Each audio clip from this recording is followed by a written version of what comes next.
Where's the best place to watch the Premier League?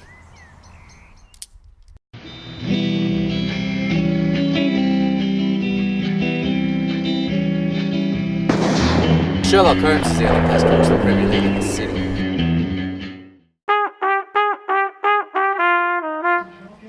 So the latest Bond movie, Skyfall, is out at the moment and it is absolutely fantastic. But there's another big show on this weekend, and that, of course, is the Premier League. We'll get straight into it.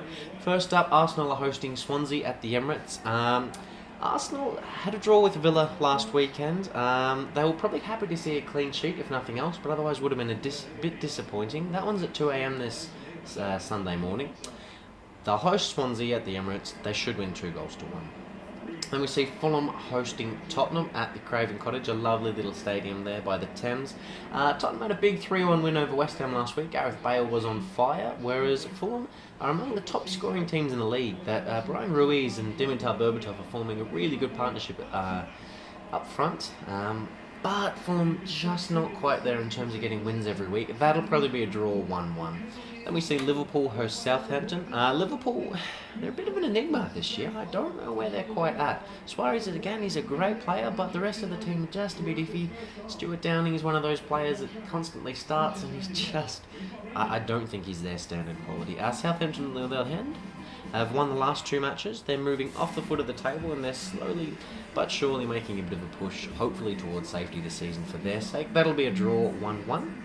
Then we see Manchester City hosting Everton. They were held scoreless City at Chelsea last week. Everton, on the other hand, conceded a 90th minute goal to Norwich at home.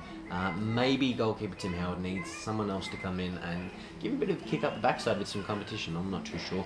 Man City should win that game 2-0. We've got Wigan versus going to Newcastle next week.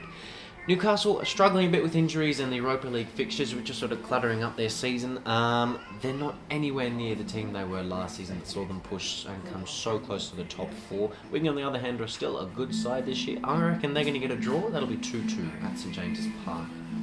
Then we've got Norwich hosting Everton. Norwich, of course, snatched a 1-1 draw at Everton very, very late with that header. Sunderland, they played well last week. They did lose 4-2, but it was one of their better performances this year. Maybe they're slowly finding a bit of form. I think they'll snatch a point. That'll be 1-1 at Carrow Road.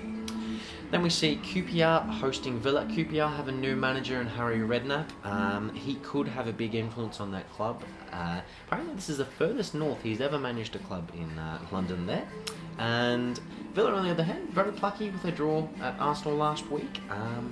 One of their main issues, though, is Darren Bent, who's getting paid big wages, but he seems to be struggling to even find a place on the bench, let alone the starting lineup.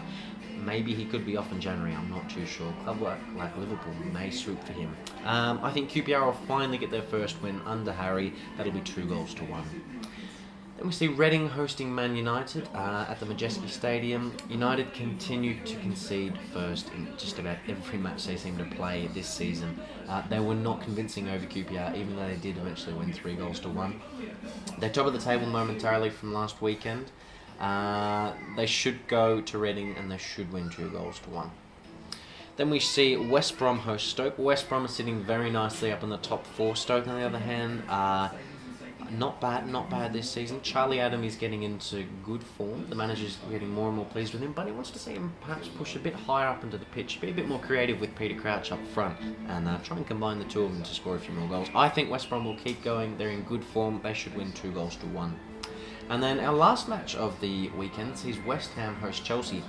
West Ham, a few fans got arrested and a bit of strife. I heard there were some live bands when they played at the White Hart Lane last week against Tottenham.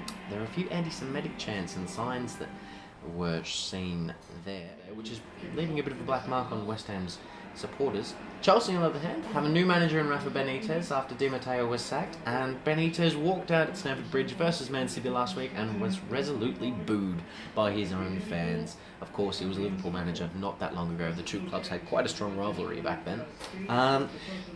He may well do a good job at Chelsea. He is the interim manager. They haven't given him the permanent job, but you never know what he could do. They had an interim manager last season and, of course, won the Champions League.